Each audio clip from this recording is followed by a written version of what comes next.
Chapter 26. Safe Mode. Day 66. Emergency Protocol. Arthur Vane woke up because he was being deleted. It wasn't a metaphorical deletion. A high-pressure stream of water was hitting the pavement 6 inches from his head. "Move it! Park cleaning!" Arthur scrambled back, crab-walking across the wet concrete. A sanitation worker in a neon vest was blasting the area where Arthur had been sleeping with a power washer. Arthur stood up. His joints screamed. His head felt like it was filled with broken glass. He looked at the worker. The man didn't even look at him. He just kept spraying the grime and Arthur toward the gutter. Arthur stumbled away. He was soaking wet. The water mixed with the filth on his clothes, creating a slurry of urban decay. He walked out of Washington Square Park. Diagnostics: tremor. Severe, 7 out of 10. Heart rate, 140 BPM. Auditory hallucinations *** present. Whispering, distant sirens. Inventory 0. He needed a chemical intervention. Immediately, he checked his pockets again, a reflex action. Empty. No phone. No wallet. No keys. He walked north. He didn't have a plan, but his brain, even in its corrupted state, was trying to find a pattern. Problem: lack of GABAergic agents. Solution: acquisition.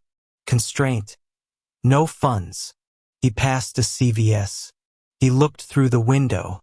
The pharmacy counter was in the back, behind a wall of merchandise. He calculated the odds of a smash and grab. Probability of success, 12%. Probability of arrest, 88%. Inefficient. He kept walking. He passed a construction site. He passed a deli. Then he saw it. Mount Sinai, Beth Israel Hospital. The red emergency sign glowed in the gray morning light. Arthur stopped. Hospitals were nodes of infinite supply. They were warehouses of the very thing he needed. But they were also fortresses. Logic gate. Front door. Triage. Identification. Insurance. Rejection. Back door. Ambulance bay. Chaos. Opportunity. But he couldn't sneak in. He was too conspicuous. He looked like a walking biohazard. He needed to be invited in. He remembered a paper he had read on PubMed 3 months ago. Differential diagnosis of alcohol withdrawal versus benzodiazepine withdrawal. The symptoms were nearly identical. Tremors, diaphoresis, tachycardia, hallucinations.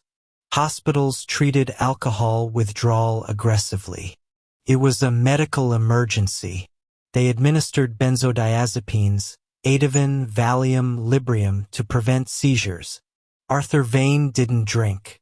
But the machine didn't know that. He leaned against a brick wall. He closed his eyes. He hyperventilated. Quick, shallow breaths. He forced his heart rate higher. He visualized the ants crawling on his skin. He let the tremor take over his limbs until he was vibrating like a tuning fork. He pushed off the wall. He stumbled toward the ER entrance. He didn't walk, he lurched. He let his legs buckle. He collapsed onto the sidewalk right in front of the sliding glass doors. "Help!" he screamed. Seizure. It was a lie. But his body made it the truth.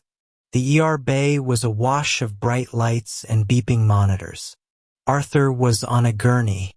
A nurse was cutting his shirt open. BP 160/100.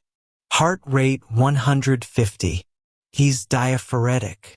A doctor appeared above him. Young. Tired. "Sir? Can you hear me? What's your name?" Arthur stared at the ceiling. He engaged the John Doe protocol. "No name," Arthur stuttered. "Just noise."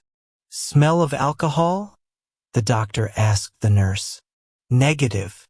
But he looks like a chronic user. Look at the malnutrition. The edema in the ankles. Arthur seized on the narrative.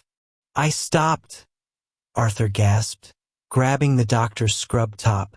2 days ago, the bottle broke. I stopped drinking. The bugs are coming. He pointed a shaking finger at the air vent. He's hallucinating, the doctor said. DT's delirium tremens. Arthur held his breath. Execute the command. Get him on a banana bag, the doctor ordered, and push 2 milligrams of Ativan. 4. Ativan. Lorazepam. Arthur fell back against the pillow. Command accepted. The 4-line was a cold kiss in the crook of his elbow. Arthur watched the saline drip. He watched the nurse inject the clear liquid into the port. He counted to 10. The ants stopped crawling. The vibration in his bones smoothed out into a hum. The ceiling tiles stopped breathing. Safe mode activated. He closed his eyes. It wasn't the manic energy of the Lyrica. It wasn't the heavy velvet of the gabapentin. It was just silence. He floated in the silence for an hour. John Doe. Arthur opened his eyes. A social worker was standing by the bed. She held a clipboard. We need to get some information, she said gently, so we can process your admission. Arthur looked at her. Admission meant records. Records meant fingerprints. Fingerprints meant the NYPD warrant for the client X-hack. System alert. Firewall breach. I need the bathroom, Arthur croaked. I can help you, she said. No, Arthur said, swinging his legs off the bed. He felt weak, but steady. The Ativan had patched the glitch. I can walk. He stood up. His hospital gown gaped in the back. He was still wearing his ruined trousers, but no shoes. Sir, you're hooked up to fluids, the social worker said. Arthur looked at the 4-pole. He reached up. He ripped the tape off his arm. He pulled the needle out. Blood welled up, a bright red bead. Sir. Arthur ignored her. He walked toward the bathroom, but he didn't go in. He turned left, toward the supply carts parked in the hallway. The nurse's station was busy.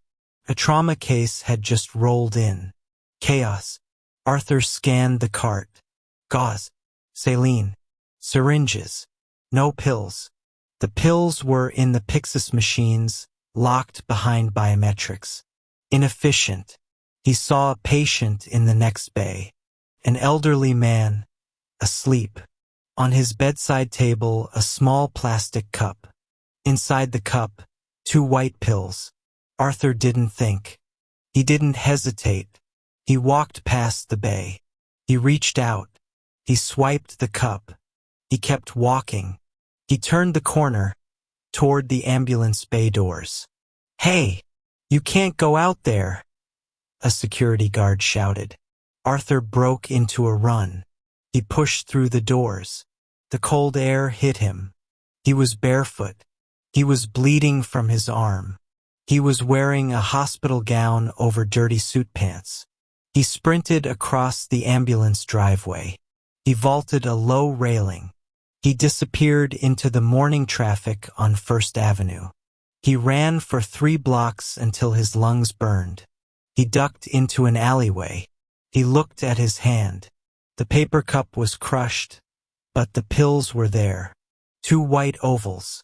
Percocet 5/325. Opioids. It wasn't his drug of choice. It wasn't a GABA agent. It wouldn't fix the nerve noise. It would just blunt it. It was a patch on a patch. But Arthur Vane wasn't picky anymore. He swallowed the pills. He leaned back against the dumpster. He was alive. He was chemically modified. But he was running on fumes. He looked at his bare feet. They were bleeding. Hardware degradation, he whispered. Critical. He needed a final solution. He needed to stop running. He thought of the only place left. The only place that made sense. The server room. Not the digital one. The physical one. He needed to go back to the source.